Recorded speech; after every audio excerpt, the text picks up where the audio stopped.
Hello everyone, good evening and welcome to the YouTube channel of PRATHAM Test Prep. Myself Juhi Sharma and here we are with yet another current affairs session which will cover the current affairs from the 4th of August to the 7th of August. I hope you all are doing well and you have subscribed to PRATHAM Test Prep's channel. If you haven't done already, then make sure that you hit that like button and subscribe to the channel, because trust me, you're missing out to a lot of informative content specifically curated for the undergraduate entrance exam. Now this current affairs episode is a part of a series known as Current Affairs SAMVAD, and the episode of this series gets conducted on every Monday and Friday at 8:30 p.m. So yes, keep your clocks ready. Every Monday and Friday 8:30 p.m. we do conduct these sessions, and yes, this particular session is a part of this series. Now moving on for the first news of the day, but before that what we need to know is the quote for the day, and the quote for the day is: education is the key that unlocks the golden door to freedom. Education is the key that unlocks the golden door to the freedom is the quote for the day. Moving further to the first news, we have Hiroshima Day. Now every year we observe Hiroshima Day on August 6th. August 6th we observe Hiroshima Day, and this is the 78th anniversary of this particular day. Now we know that there has been a nuclear bombing on Hiroshima and Nagasaki during the World War II. US dropped that bomb, and firstly that bomb was dropped on Hiroshima, right? Hiroshima is a place in Japan, and there the code name of the bomb, the nuclear bomb that was dropped, that was named as the Little Boy. On Hiroshima it was Little Boy, the code name of the atomic bomb that was dropped during the World War II, right? Every year we celebrate this day. Every year August 6th is marked as the Hiroshima Day, right? So that the world should get aware about the impact of nuclear warfare, right? And also the call for global unity towards peace and disarmament. So this is the reason why Hiroshima Day was observed. Now one more thing, that Hiroshima Day is not only about the nuclear bombing that US did on Japan, on the place Hiroshima in Japan. It is also about Nagasaki, right? So on the 9th of August, 3 days after the Hiroshima nuclear bombing, on the 9th of August 1945, US dropped another nuclear bomb on another city of Japan, and the name of the place was Nagasaki, and this bomb was codenamed as the Fat Man, right? So this happened, this nuclear bombing happened after 3 days of the bombing which happened in Hiroshima. Now this was during the World War II. Now we know that in the World War II there was dispute amongst the Axis powers and the Allies. Axis powers at Germany, Italy, Japan, and the Allies at France, Britain, US, and the Soviet Union. Now this is biggest conflict in the history that had lasted for almost 6 years between the Axis and the Allies, and 100 million people, right? Majorly, if we have to talk about from the world's population point of view, around 3% of the population were impacted from this Hiroshima and Nagasaki bombing. Moving further to the next news of the day, we have National Handloom Day. Now National Handloom Day is observed on 7th of August every year. Yes, 7th of August every year National Handloom Day is observed. Now we know that we had an event during the modern India time, during the before the Gandhian era time, I would say, that the launch of Swadeshi movement happened, right? Swadeshi movement came in the year 1905, and to commemorate the launch of Swadeshi movement, National Handloom Day is observed. All right.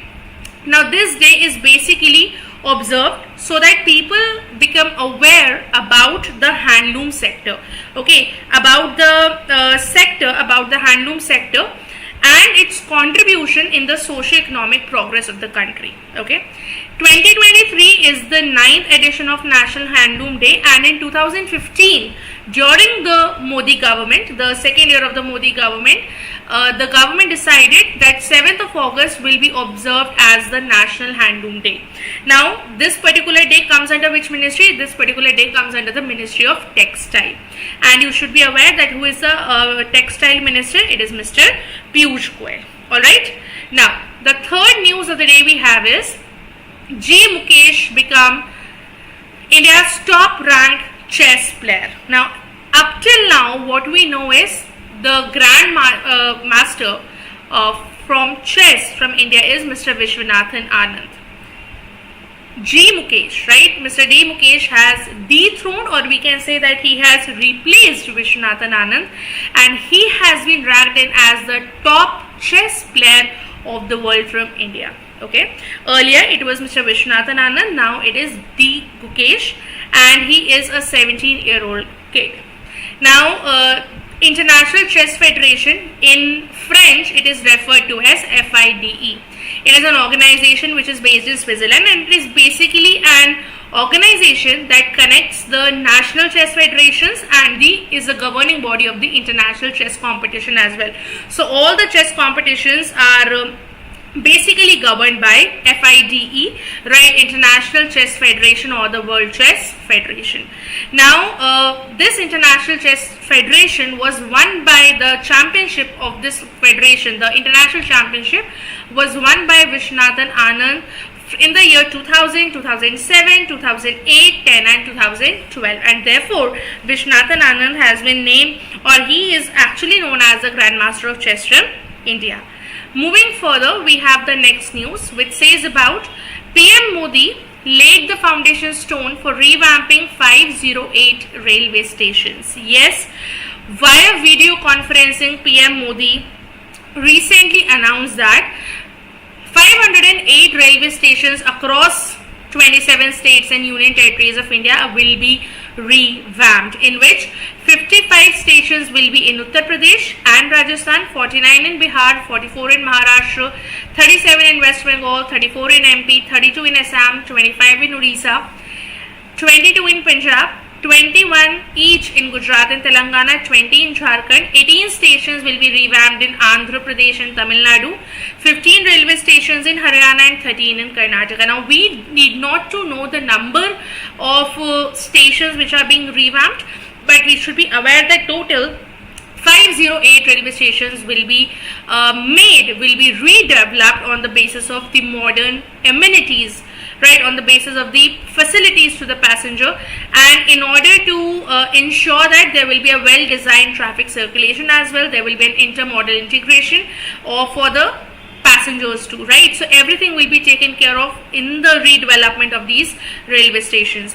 Now, the designs, as I've said, that the designs will be inspired from the local architecture, heritage and the local culture of that particular state. So for example, a station in Uttar Pradesh will have the heritage of Uttar Pradesh, whereas a station in Andhra or Tamil Nadu will have the heritage of that. Now, we should be aware that who is the Union Railway Minister? It is Mr. Ashwini Vaishnav. So, Mr. Ashwini Vaishnav was quite in news when the derailing happened in Odisha, right? So, yes, Mr. Ashwini Vaishnav is the Union Railway Minister. Moving further to the next news, which is Festival of Libraries. Now, we know that in Pragati Maidan every year a World Book Fair happens, right? And in that World Book Fair, President Draupadi Murmu, she has inaugurated the Festival of Libraries at Pragati Maidan in New Delhi. Now, this particular thing is being organized by the Ministry of Culture, right? 5th and the 6th of August, this particular Festival of Libraries happened, and famous libraries around the world will be showcased. The specialities of those libraries will be showcased, and this will be a part of Azadi Ka Amrit Mahotsav. Now, we know that our Prime Minister has this vision to foster the culture of reading in India for digitization of libraries, right? So that is the reason why this particular Festival of Libraries is being conducted, and this will actually promote excellence and innovation in the library sector by digitization of the libraries. And with this, we have covered all the news that had happened from the 4th to the 7th of August. Thank you so much, guys, for staying tuned. I shall be seeing you super soon in the next session. Till then, take care, bye bye, stay safe, and this is Juhi Sharma signing off.